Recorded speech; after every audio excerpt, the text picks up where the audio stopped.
जन्माष्टमी का, रामनवमी, दशहरा, प्रदेशवासियों को और आप सभी को बहुत बहुत शुभकामनाएं। आज आपको विशेष मकसद से बुलाया गया है। आप सब जानते हैं कि 7-8 अक्टूबर को JCC के अंदर सीतापुर में इन्वेस्ट राजस्थान समिट होने जा रहा है। और जैसा आप सबको मालूम है कि इस बार में लीग से हटके ये कार्यक्रम हाथ में लिया है। और पहले देखते थे कि जब समिट होता है तो उसके दरमियान के MOU साइन होते हैं, और कई बार तो मजाक बन जाती है, समिट हो गया, खाली आंकड़े बताने के लिए समिट के बाद में MOU साइन होते रहते हैं। इस बार हमने थीम दी है कमिटेड और डिलीवर्ड। मतलब पहले ही हम लोगों ने MOU साइन करा लिए हैं, MOU या LOI, और आधार बना के हम चल रहे हैं। मुझे खुशी है कि ये जो थीम बनाई है, रखी है, और इस प्रोग्राम में 3000 लोग जो डेलीगेट हैं, वो देश विदेश के हैं, वो भाग लेंगे। और अभी तक आप देख लीजिए 4192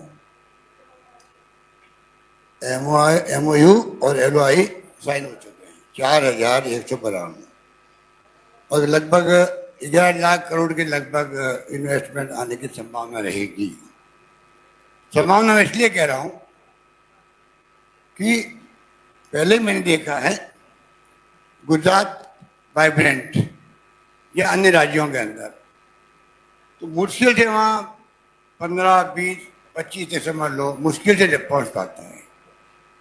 हमने जो MOU और LOI साइन कराए हैं पहले, हमारी सोच ये है कि जो जो हमने नीतियाँ बनाई है, MSME की हो या फूड एग्रो प्रोसेसिंग की हो, जो भी नीतियाँ बनाई है, उन सबका लाभ टाइम पे मिले अगर, और टाइम बाउंड अगर मान लो स्वीकृति मिले, वन स्टॉप शॉप जो नाम दिया गया है सिंगल विंडो की तरह, उसमें स्वीकृतें जारी हो जाए, जो छूट दी गई है, जैसे मान लीजिए 9% इंटरेस्ट लगता है लोन में, 8% मान लो सरकार देगी उनको।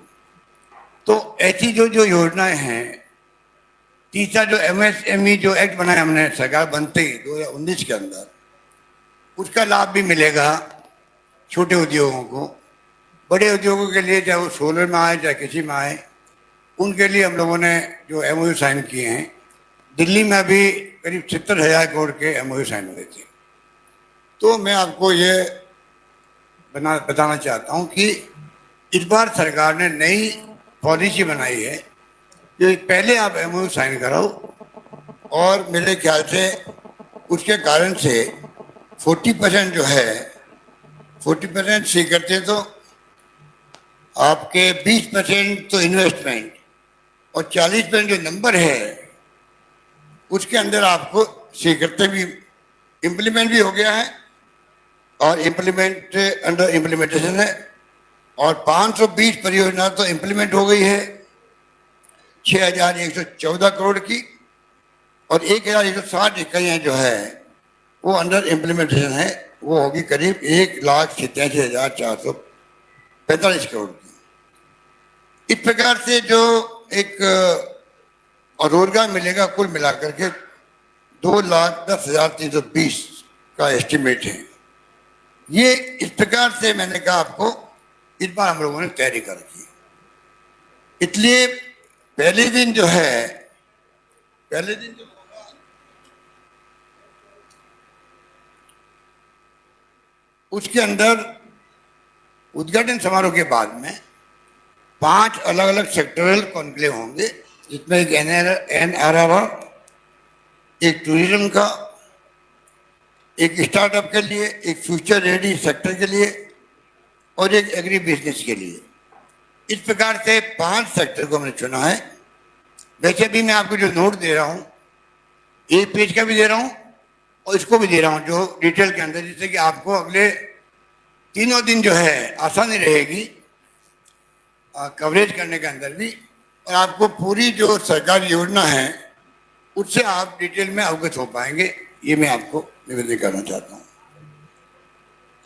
2 दिन का समिट है 7-8 तारीख को, ये तो मैंने कहा कि ये 5 सेक्टरल ये बनेंगे। इसके अंदर जो एक्सपर्ट है उनको बुला करके प्रत्येक सत्र के अंदर जो है किस प्रकार हम लोग इन सेक्टर के बारे में, चाहे टूरिज्म हो, चाहे एनआरआर हो, स्टार्टअप हो, चाहे एग्री बिजनेस हो, सबके ऊपर चर्चा होगी। और कैसे राजस्थान आज पुल वाला राजस्थान नहीं रहा है बल्कि काफी विकसित राजस्थान हुआ है। और हर जगह हम लोग हर ब्लॉक के अंदर अगर खोल रहे हैं रिको का इंडस्ट्री एरिया, वो भी अपना बहुत बड़ी बात है। इस रूप में हम लोगों ने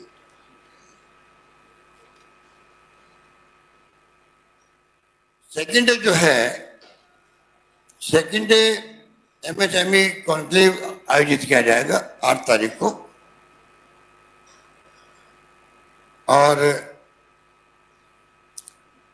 इस कॉन्क्लेव के अंदर ज्यादा उसमें परचू करेंगे हम लोग किस प्रकार जो छोटे बिजनेस है उनके ऊपर ध्यान केंद्रित हो, क्योंकि ये भी आपके जीडीपी में बहुत बड़ा योगदान करते हैं। तो इस प्रकार मैंने देखा कि जो स्मॉल इंडस्ट्री है एमएसएमई, वो जब कॉन्क्लेव होगा तो उसके अंदर खुल के चर्चा हो सकेगी और जो भी पॉलिसी बनी है उन सब पे कम से कम ध्यान ज्यादा जाएगा, ये मेरा मानना है। इसमें हमने शिलान्यास और उद्घाटन भी रखे हैं 51 प्रोजेक्ट के, उसमें 18 लघु उद्योगों के हैं और 33 अन्य हैं। करीब 51 प्रोजेक्ट है 1.5 लाख करोड़ के, उसके उद्घाटन और शिलान्यास भी उत्सव में होंगे।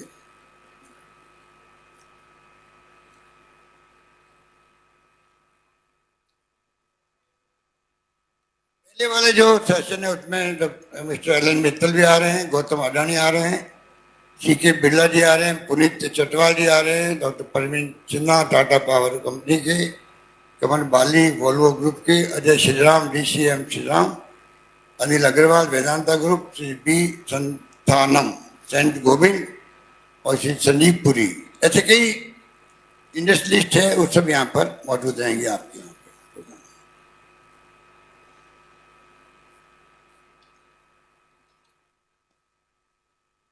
मैंने बताया जो आपको मिल जाएगा कि किस प्रकार संख्या की दृष्टि से माइंड एंड बिजनेस में 31%, कृषि व फूड प्रोसेस एग्रो प्रोसेसिंग के अंदर 17%, टेक्सटाइल में 9.5%, टूरिज्म में 9.3% और केमिकल पेट्रोकेमिकल में 5.5%, बाकी मिसलेनियस।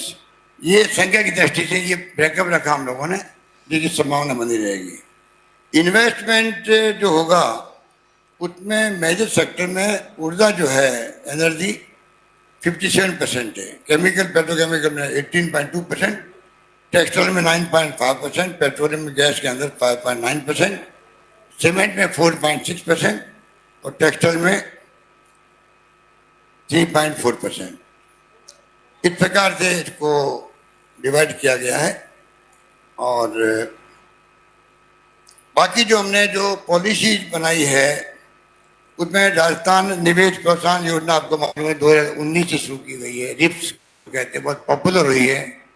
ये राजस्थान सूक्ष्म लघु मध्यम उद्योग facilitation of establishment and operation act 2019 सरकार बनते जो बनाया हम लोगों ने उसको, और 10 करोड़ रुपए से ऊपर के निवेश प्रस्ताव जो हैं उनको वन स्टॉप शॉप का इम्प्लीमेंटेशन। और नंबर 3 मुख्यमंत्री लघु उद्योग प्रोत्साहन योजना है, जिसमें इंटरेस्ट सब्सिडी मैंने आपको बताया था 9% इंटरेस्ट लगता है, उसमें 8% सरकार देगी। उसके अंदर हैंडीक्राफ्ट की नीति अलग बनाई है और एमएसएमई की नीति भी अभी मैं हाल ही मुझको डिक्लेयर किया है।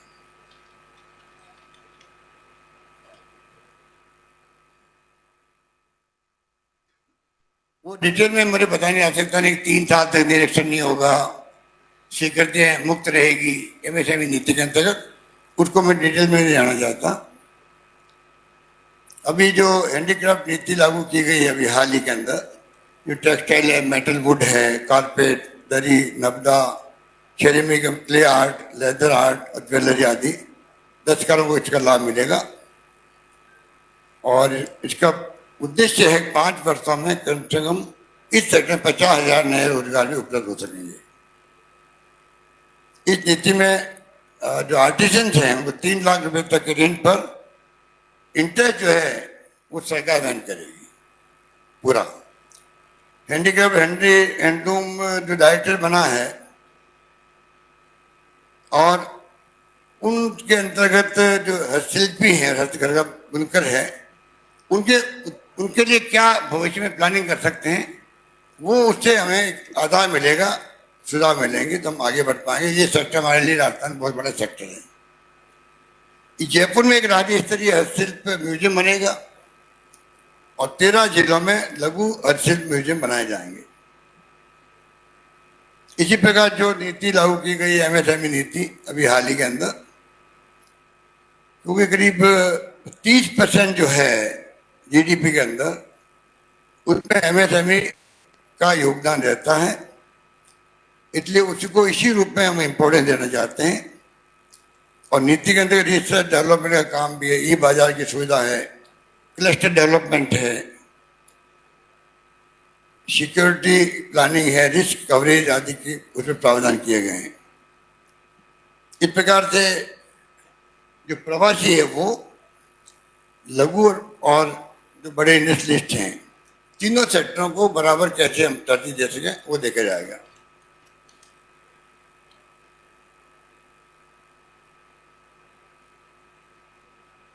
ये जो वन स्टॉप शॉप व्यवस्था जो की गई है, वैसे ये 20 साल से कोशिश कर रहे हैं हम लोग, सिंगल विंडो। आप मालूम है कि राजस्थान इसके बारे में जब कभी कलकत्ता है, चेन्नई, बॉम्बे, बेंगलोर जाओ तो आपको शिकायत मिलती है कि आप वहाँ जाते हैं तो रेस्पॉन्स नहीं मिलता है। ये सोच के हम लोगों ने बार बार काफ़ी कोशिश करी। मैंने खुद ने बहुत कोशिश की। जब सरकार हमारी आई है मैंने बहुत कोशिश करी। पिछली बार सुनील अरोड़ा जी थे, 5 साल लगे इसके अंदर तब बनी नीति, तब भी वो नीतियाँ कारगर नहीं हो पा रही है।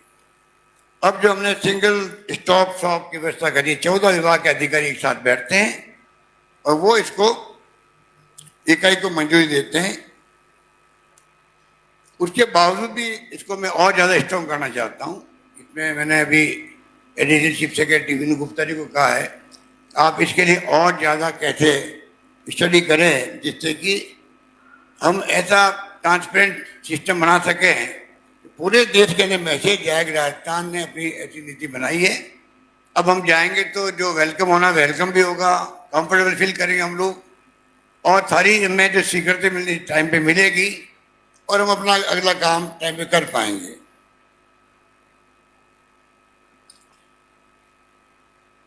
अभी तक रिको ने जो है, मैंने जो बताया आपको, हर ब्लॉक में हर एसडीओ हेडक्वार्टर पर बना रहे हम लोग रिको के औद्योगिक क्षेत्र बना रहे हैं। तो 390 तो बन चुके हैं और 120 में अभी स्थापित करने बाकी हैं। कुल 510 जगह पर ये औद्योगिक क्षेत्र बनेंगे, छोटे बड़े मिलाकर के सब मिलाकर। मुख्य रूप से आपको इसीलिए तकलीफ थी कि मैंने समझा ऊँची समझा कि बहाने आपसे बात भी हो जाएगी। और इतनी बड़ी इवेंट है जिसमें हमने आप सबको इनवाइट किया है, साथ में मेरे ख्याल से दिल्ली का मीडिया भी आएगा, वो भी आएगा, क्योंकि नेशनल इंटरनेशनल इवेंट है। राजस्थान के इंटरेस्ट के अंदर राजस्थान की इमेज जो है इन्वेस्ट फ्रेंडली कैसे बने, मुख्य उद्देश्य ये भी है।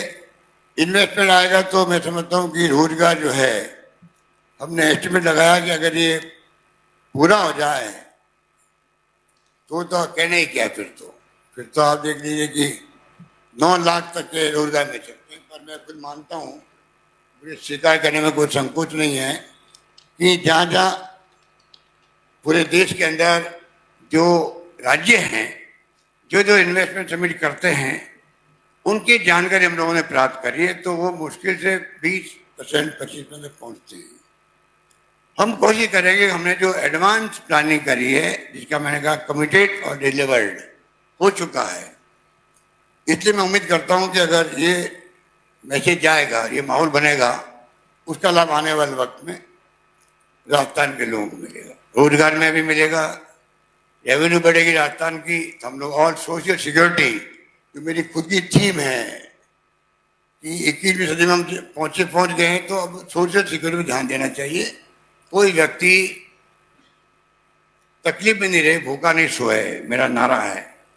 भूखा नहीं सोए में से बात आ जाती है कि भूखा नहीं सोने का मतलब भूख ही नहीं है, कंफर्टेबल जिंदगी जी सके, उसको दुनिया के मुल्कों में जो सिक्योरिटी मिली हुई है हर हर परिवार को, वो परिवार की सिक्योरिटी हिंदुस्तान में लागू हो। राजस्थान में हम कई स्कीमें लाए हैं, जो चिरंजीवी योजना हमारी है, या इंदिरा रसोई की योजना है, इंदिरा रोजगार योजना एक बहुत बड़ा ये फैसला है जिसका वेलकम पूरे देश के अंदर हो रहा है। नरेगा की तरह आपको शहरों में रोजगार मिलने लग गया है, फीडबैक भी अच्छा आ रहा है।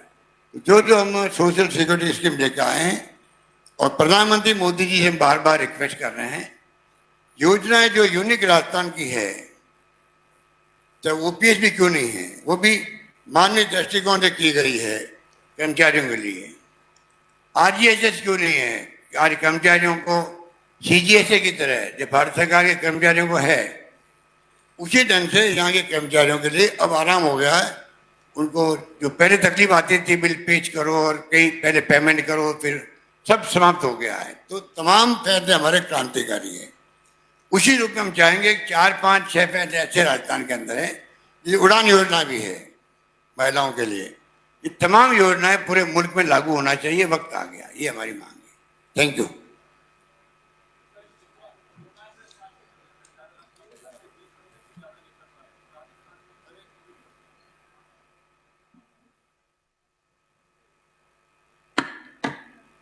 सर आपने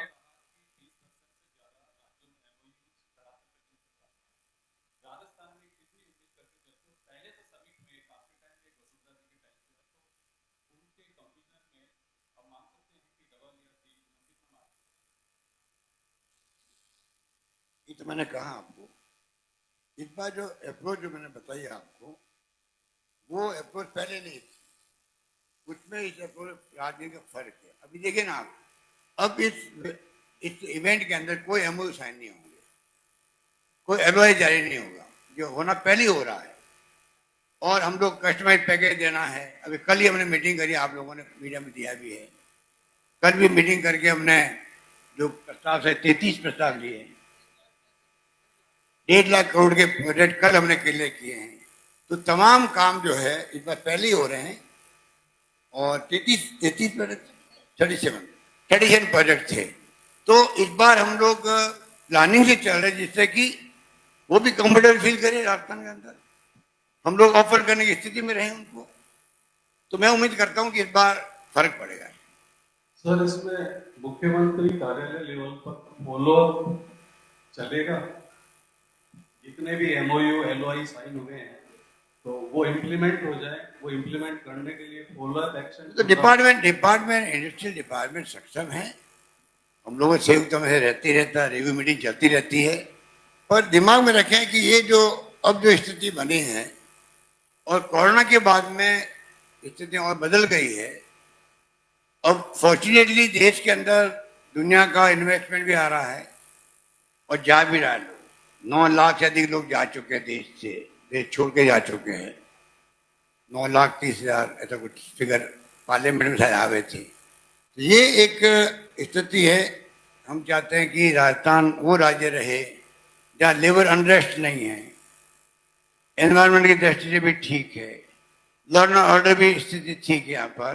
यहाँ पर जो है इन्वेस्टमेंट फ्रेंडली स्टेट के रूप में ये राज्य देश में छवि बनाए अपने देश विदेश के अंदर, उसका लाभ हमें मिलना चाहिए, मेरा सोच है।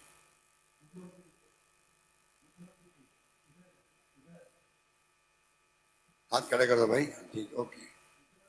आपसे भरोसा करके जिले से राजस्थान में आते हैं कि आप ऐसा भाव दे रहे हैं, अच्छी आपकी योजना है, लेकिन फिर भी फिर चले आते हैं कि जो निवेशक यहाँ आ रहे हैं उनको जो डिपार्टमेंट स्तर पे अधिकारी स्तर पे उनके काम उस तरह से नहीं होते जिस भरोसे से आते हैं, उसमें की जाए कि कुछ निवेशक वापस जा रहे हैं। तो इसको एक सरकार को योजना है कि जो निवेशक आए हैं भरोसा कायम रखे, आप पे भरोसा है, लेकिन जो डिपार्टमेंट के अधिकारी है वो ये करता है कि कुछ तरह से काम नहीं हो पाता तो देखिए ऐसी ऐसा ऐसा नहीं है, हर अधिकारी चाहता है कि इन्वेस्टमेंट आए और मैं कंट्रीब्यूट करूं। होता क्या है कि लोगों में भय भी होता है आजकल, जो वक्त चल रहा है देश के अंदर, थोड़ा ऐसी स्थिति बन गई है। क्योंकि पिछली बार देखा मैंने भी, जब सरकार चली जाती है तो अनावश्यक तंग करने के भी कई बार कारण आ जाते हैं। पिछली बार तो मंत्री को नहीं छोड़ा गया, और वो केस का पता ही नहीं, जो मेरे खिलाफ भी कोई केस गया था सीबीआई के अंदर, ना तो भेजने वाले उसको याद करते हैं और ना हमें पता पड़ता कौन सा केस था, वो पता नहीं 108। तो कई बार क्या होता है, अधिकारी लोगों में ये माहौल बन गया पिछले 10 सालों में, 15 सालों में, तो भाई ऐसा काम मत करो जो कल मतलब हमारे ऊपर कोई आरोप लग जाए। वो भी एक कारण है। तो ऐसा कुछ नहीं है कि अगर हम लोग, जैसे मैंने कहा कि हमारे एचईएस इंडस्ट्री बहुत सीनियर ब्यूरोक्रेट है, अगर तय कर लेंगे हम लोग कि छोटी मोटी कमी रह गई, काफी फर्क पड़ा है। हमने रोड शो किए हैं देश के अंदर, विदेश के अंदर, राज्य के अंदर, उसका अच्छा इम्पैक्ट पड़ा है। संकुता जी हमारे मंत्री खुद गई है कि राज्यों के अंदर, बॉम्बे के अंदर गई, कलकत्ता में गई, चेन्नई भी गई हुई, कई जगह गई होंगी, तो उसका फर्क पड़ा है। लोग समझने लगे हैं, पर विश्वास कायम करने की और आवश्यकता मैं महसूस करता हूँ, उस पर जोर दे रहे हैं। थोड़ी पब्लिसिटी भी हम करेंगे, थोड़ा आपसे हम सहयोग मांगेंगे कि आप लोग भी तो कोई आर्टिकल वगैरह लिखो, राइटअप लिखो।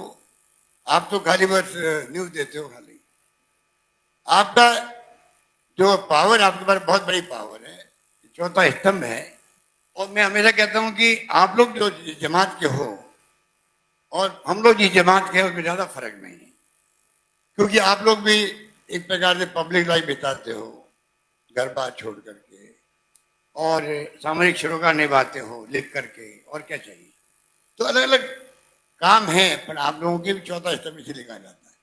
पर अनफॉर्चुनेटली, मैं बार बार अब क्यों बात कहूं, कि जो आपको और बढ़कर के आगे आना चाहिए सोसाइटी के लिए, समाज के लिए, प्रदेश के लिए। दो सवाल। ये प्रोग्राम को आउटलाइन सेशन एनआरआर कॉन्क्लेव है, नॉन गवर्नमेंट राजस्थान इसके लिए अलग से कॉन्क्लेव करते हैं। तो सर उनके लिए कुछ विशेष पैकेजेस होंगे, जैसे कि आपकी भी एक झुकाव है उनकी तरफ, और उनकी भी एक आत्मिक रिश्ता, राजस्थानियों का आत्मिक रिश्ता राजस्थान से है।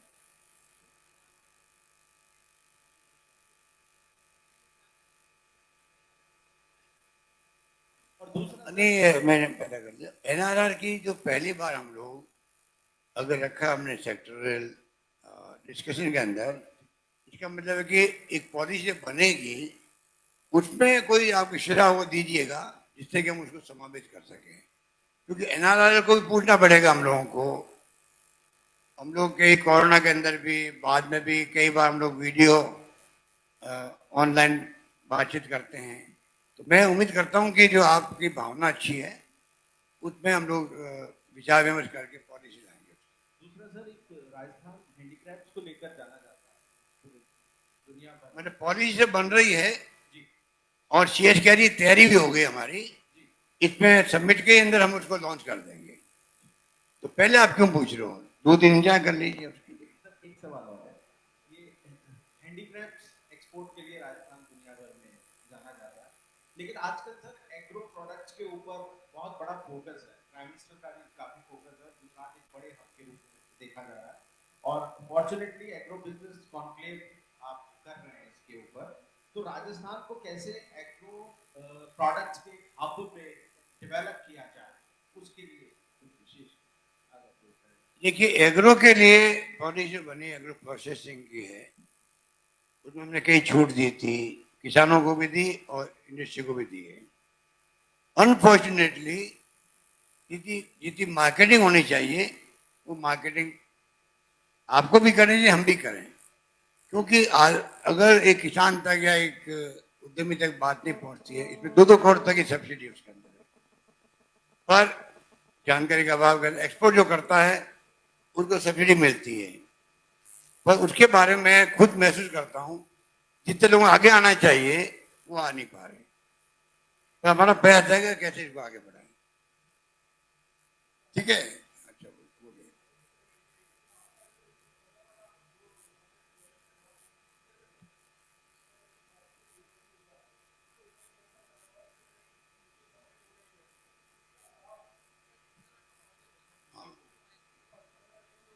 बहुत अच्छा क्वेश्चन पूछा आपने। देखिए, वो हमारी बहुत टॉप प्रायोरिटी पर, आपको मालूम है, सबको मालूम है। अनफॉर्चुनेटली 5 साल डिले हो गया प्रोजेक्ट। जो प्रोजेक्ट लगभग 40,000 करोड़ का था, अब वो 70,000 करोड़ का हो गया। तो आप सोच सकते हो कि कोई प्रोजेक्ट को रोकने के मायने क्या है। इसलिए हम, कोई गवर्नमेंट बदलती है, हम सरकार में आते हैं, तो बीजेपी गवर्नमेंट के कोई प्रोजेक्ट हम रोकते नहीं है। जिसका ईआरसीपी तो एक जीता जागता उदाहरण है।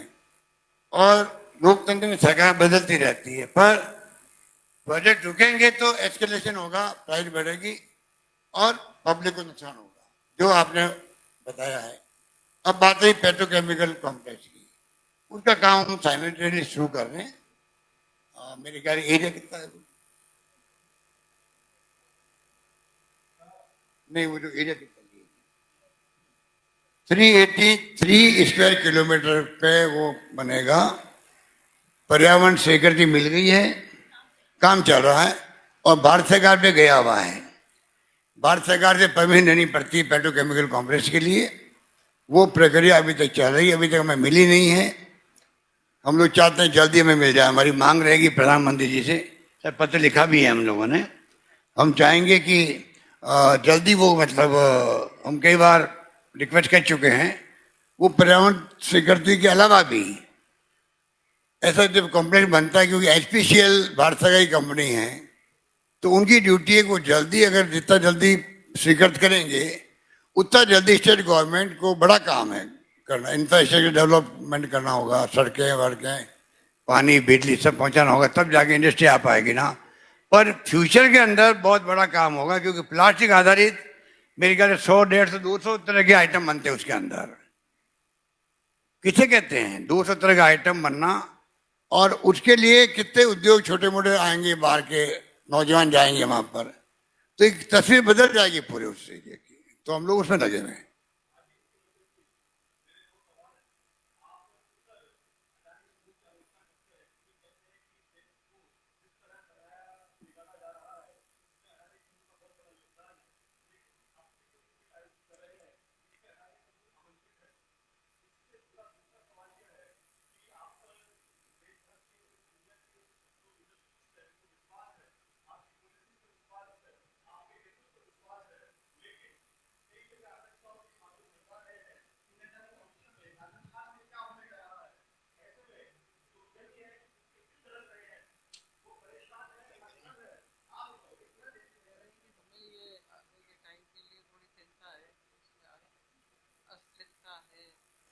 गवर्नमेंट की बड़ा अच्छा क्वेश्चन पूछा आपने, उसके लिए आपको शुक्रिया। आपको देखिए, जो आपने अडानी, मिस्टर अडानी के बारे में बात करी है, जो भी इन्वेस्टर आएगा उसके, अगर मान लो कानून की पालना करता है, नियमों की पालना करता है, हमारी जो शर्तें हैं उनको मानना है, तो हमारी प्रायोरिटी रहती है कि यहाँ रोजगार मिले, इन्वेस्टमेंट आएगा तो रेवेन्यू बढ़ेगी स्टेट की, रेवेन्यू काम आएगी विकास के लिए। ठीक है। और बाकी जो ये आपने कहा कि आगे क्या रहेगा, तो मैं ये कहना चाहूंगा, ये पूरा जो है, पूरा देश के अंदर दुर्भाग्य से मीडिया जो है वो किंग मेकर बन जाता है, किंग मेकर बन जाता है। वो लाइकिंग डिसलाइकिंग से खबरें चलाते हैं, जो दुर्भाग्य है देश का, जिस पे जनता विश्वास करती है। अगर प्रिंट मीडिया है तो जनता छपे हुए शब्दों में विश्वास करती है। आज भी गांव में चले जाओ, उससे आप बहस कर लो गांव वालों से, कहे क्या बात करते हैं, मैंने खुद ने पढ़ा है। इतना विश्वास मीडिया पे है आज भी। उसी ढंग से एक भाई टीवी मैंने देखा था खुद ने, गलत कैसे हो सकता है। तो जब जनता का विश्वास होता है मीडिया पर, तो मीडिया की जिम्मेवारी उसी प्रपोर्शन में बढ़ जाती है। दुर्भाग्य से जो है, दुर्भाग्य है कि आज मीडिया गोदी मीडिया क्यों कहलाता है। रवीश कुमार अकेला बोलता रहता है गोदी मीडिया के बारे में। ऐसी स्थिति क्यों बनी है? जितने प्लेटफॉर्म बने हुए हैं आप भी देखते होंगे, सत्य हिंदी में देखता हूँ और भी कई देखता रहता हूँ, हमारे खिलाफ आज डिस्कशन आते हैं, हमें कोई एतराज नहीं, ये डेमोक्रेसी है। पर जिस प्रकार से आप अगर लाइकिंग डिसलाइकिंग से चलोगे तो उससे ना तो जिसके आप पक्ष लेना चाहते हो ना तो उसके कोई फायदा मिलता, उसको नुकसान ही होता उल्टा। और ना जो है आप डिसलाइक किसी को करोगे बिना मतलब तो उसको ही जरूर नहीं नुकसान हो, केवल फायदा मिल जाता उसका भी। इसलिए क्या होता है कि ये जो है मीडिया की जिम्मेवारी मैं बचपन से ही प्रो मीडिया रहा हूं, समझ गए आप। मैं मीडिया फ्रेंडली माना जाता हूं हमेशा, तो भी मुझे मीडिया नहीं छोड़ता है, कोई न कोई कुछ बात करता ही रहता है और उसका मैं क्या करूं उसका मैं क्या करूं, मेरे पास इलाज नहीं है। जब जब कोई संकट आ गया राजस्थान पर, सरकार गिरने का आ गया हो, कोई स्थिति आ जाए तो आप देखिएगा कि बगसते नहीं हो, अरे भाई तुम कदर दोस्ती निभा रहे थे, आज तुम्हें क्या हो गया है। तो पता नहीं मेरे क्या सुकून की बात है, पर मैं माइंड नहीं करता। मैं देखता हूं कि हर चीज को मीडिया में जो आती खबरें हैं तो जनता भी इतनी कॉमन सेंस रखती है। रॉबर्ट कॉमन सेंस हिंदुस्तान के लोगों का एक्स्ट्रा ऑर्डिनरी है और उसी ढंग से लोग उसको समझ लेते हैं कि सच्चाई क्या है। तो अल्टीमेटली नुकसान मीडिया को ही होता है, उनकी क्रेडिबिलिटी को